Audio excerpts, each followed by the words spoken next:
ভাগ্যতে যখন যেটা থাকবে ঠিক তখন সেটাই হবে।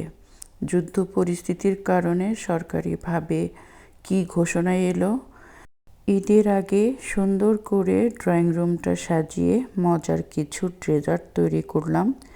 এই সব কিছু নিয়ে থাকবে আমার আজকের ভিডিওটা। আশা করছি পুরোটা ভিডিও জুড়ে আপনারা আমার সাথে থাকবেন। আসসালামু আলাইকুম সবাইকে, কাছে বা দূরে যে যেখান থেকে আজকে আমার ভিডিওটি দেখছেন। আশা করছি আল্লাহর রহমতে সবাই ভালো আছেন, সুস্থ আছেন এবং নিরাপদে আছেন। আলহামদুলিল্লাহ, আমরাও ভালো আছি। নতুন দিনে নতুন একটা ব্লগ ভিডিও শেয়ার করতে যাচ্ছি আপনাদের সাথে। আশা করছি আমার আজকের ভিডিওটা আপনাদের কাছে ভালো লাগবে। আজকের ভিডিওটা শুরু করছি ইফতারির বেশ কিছুক্ষণ আগ থেকে। আর আপনাদেরকে একটু দেখাচ্ছি আকাশটা কীরকম লাল হয়ে আছে। একটু পরেই সূর্যটা ডুবে যাবে।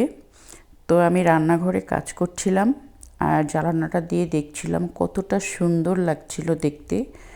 মানে এতটাই ভালো লাগছে, ভাবলাম একটু ভিডিও করি আর আপনাদের সাথে শেয়ার করি। দেখেন, এক সাইডে মনে হচ্ছে কুয়াশা কুয়াশা, আর এক সাইডে অন্ধকার নেমে আসছে।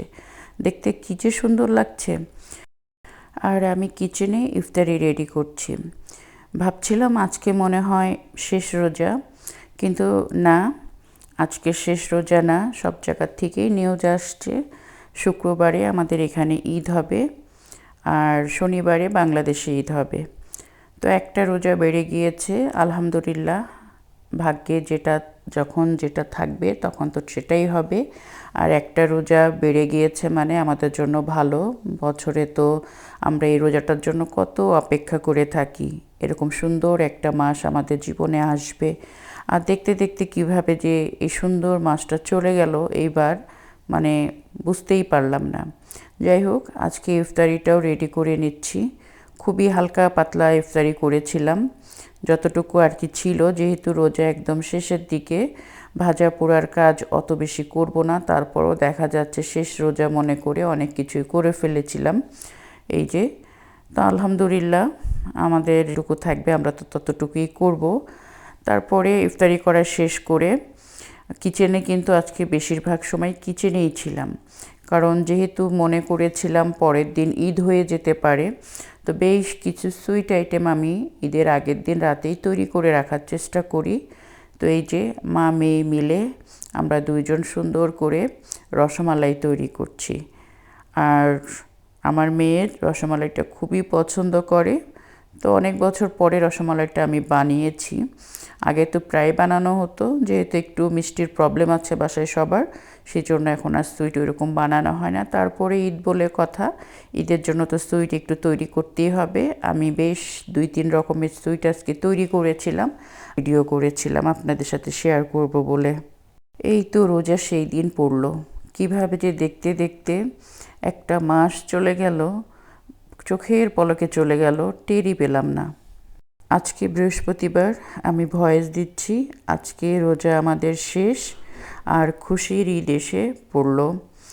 আর এই খুশির ঈদ সবার জীবনে বয়ে নিয়ে আনুক অনেক অনেক আনন্দ, অনেক অনেক ভালোবাসা, এটাই আমি চাই। আপনারাও আমাদের জন্য দোয়া করবেন। সবাইকে একদিন আগেই অগ্রিম ঈদের শুভেচ্ছা জানাচ্ছি। ঈদ মোবারক। 1 মাস রোজা থাকার পরে খুশির ঈদ চলে এসেছে। অনেকেই তো শপিং করে একদম ভরপুর শপিং করে ফেলেছেন। আর এখন অপেক্ষা শুধুমাত্র ঈদের জন্য। আমাদের এখানে ঈদ হবে শুক্রবারে। যুদ্ধ পরিস্থিতির কারণে আরব আমিরাতের সরকারি একটা ঘোষণা এসেছে। আর সেটা কি, সেটা আপনাদের সাথে এখন শেয়ার করব। অনেকেই আছেন আপনাদের আত্মীয়স্বজনরা এখানে দুবাইতে বসবাস করেন, অনেকেই হয়তো জানে না। আপনারা যদি মনে করেন আমার এই ভিডিওটা শেয়ার করতে পারেন আপনাদের ফ্রেন্ডস এবং ফ্যামিলিদের সাথে। অনেকেই হয়তো জানে না, আবার অনেকেই জানে। যারা জানে না তাদের জন্য বলছি, এখানে মসজিদে নামাজ শুরু হবে, ঈদের নামাজ। সবাইকে বলা হয়েছে কেউ বাহিরে, মসজিদের বাহিরে যেন কেউ নামাজ না পড়ে।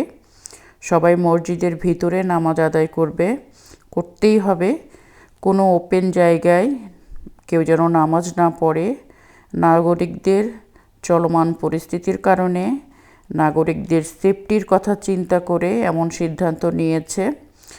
যারা বাংলাদেশি আছেন তারা অবশ্যই সরকারের এই রুলসগুলো মেনে চলবেন এবং মসজিদের ভিতরে জায়গা না পেলে বাহিরে কেউ নামাজের জন্য দাঁড়াবেন না।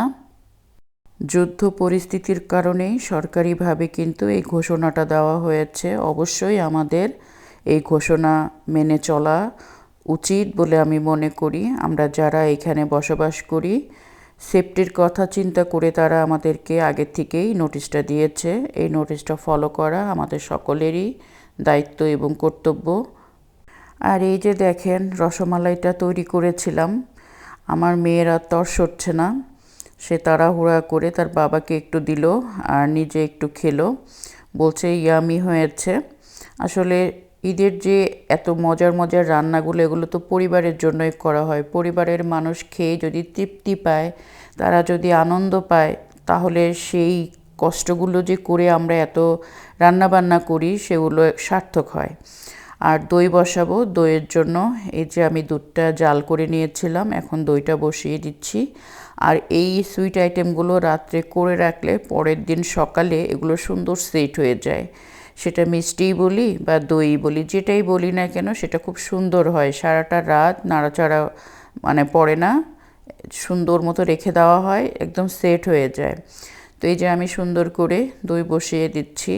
প্রতি বছর ঈদের আগের দিন রাতেই আমি বেশিরভাগই আর কি চেষ্টা করি সুইট আইটেমগুলো তৈরি করতে। আর এখানে এখন পুডিংটাও বসিয়ে দিয়েছি। পুডিংটা তৈরি করে নেব।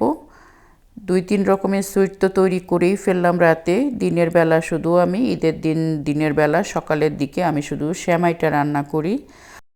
আর সেমাই ছাড়া তো আমাদের ঈদ অসম্পূর্ণই থেকে যায়, সেমাইটা তো অবশ্যই লাগে।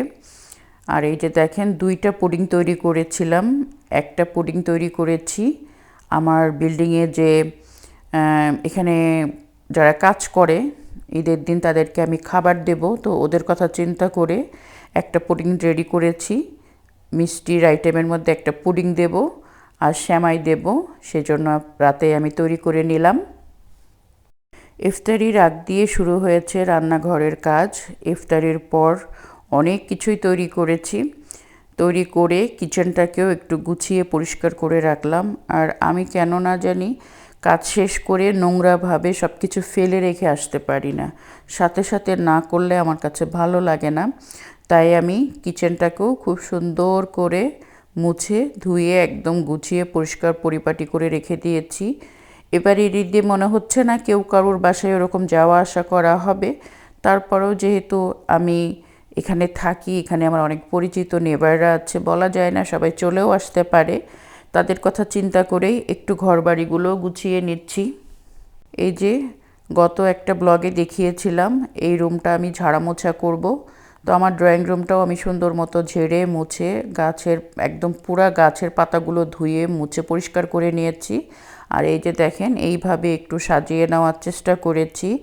এখনও পর্যন্ত ডাইনিং টেবিলটা করতে পারিনি, ভেবেছিলাম ডাইনিং টেবিলটাও একটু নতুন করে সাজাবো, তারপরে আপনাদের সাথে শেয়ার করব, সেটা হয়ে ওঠেনি। কিন্তু ড্রয়িং রুমটা একটু গুছিয়ে রেখেছি, যে কোনো সময় মানুষ আসতে পারে সে কথা চিন্তা করেই।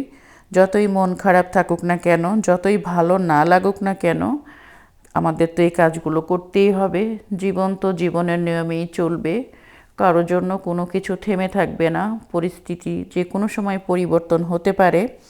যুদ্ধ পরিস্থিতির কারণে আমাদের অনেক শখগুলোই দিন দিন নষ্ট হয়ে যাচ্ছে।